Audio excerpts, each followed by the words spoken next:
Panskura block মহিলা তৃণমূল কংগ্রেসের উদ্যোগে কেশাপাটে আয়োজিত হলো ধর্ণা ও বিক্ষোভ কর্মসূচি। আর্জিকর ঘটনায় দোষীদের দৃষ্টান্তমূলক শাস্তির দাবিতে এই ধর্ণা এবং বিক্ষোভ কর্মসূচি। এদিনের কর্মসূচিতে উপস্থিত ছিলেন পাঁশকুড়া ব্লক মহিলা তৃণমূল কংগ্রেসের সভাপতি মিতালি আদিত্য, এছাড়াও ছিলেন বিধায়ক পুত্র জাহিরুল ইসলাম, পাঁশকুড়া ব্লক তৃণমূল কংগ্রেসের সভাপতি সুজিত রায়, পাঁশকুড়া ব্লক সংখ্যালঘু সেলের সভাপতি মুফলিসুর দত্ত সহ একাধিক নেতৃত্বরা। একজন মা বা বোন হতে পারে যে নিন্দনীয় ঘটনা, মর্মান্তিক ঘটনা ঘটিয়েছে, আমাদের বাংলার মানবিক মুখ্যমন্ত্রী তৃণমূল কংগ্রেসের সুপ্রিমো মমতা বন্দ্যোপাধ্যায়ের ঘোষণা অনুযায়ী সারা রাজ্যে তৃণমূল কংগ্রেস মহিলা তাকে দোষীদের দৃষ্টান্তমূলক শাস্তির দাবিতে আজকের এই ধর্ণা।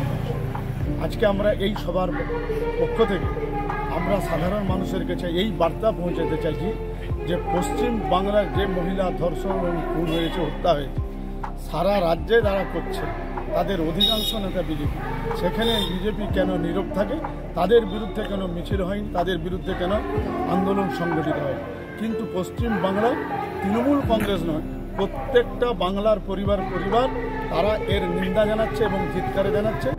মা বোনের ইজ্জতের কথা ভাবে না, তাদের নিরাপত্তার কথা ভাবে না। গত কয়েকদিন আগে উত্তরপ্রদেশে ধর্ষণের প্রতিবাদে মানুষ যখন আন্দোলন করছে, বাংলার পুলিশ রক্তে ফেলিয়ে চোখকে উপেক্ষা না করে, নিজের জীবনকে উপেক্ষা না করে সেই দিন প্রমাণ করে দিয়েছে মমতার পুলিশ গণতন্ত্র বিশ্বাসী। আপনারা যে ইট দিয়ে পুলিশদেরকে রক্তাক্ত করেছ, পুলিশের চোখ কেড়ে নিয়েছ, এটাই বাংলার সর্বভারতের প্রমাণ করে মমতা বন্দ্যোপাধ্যায়।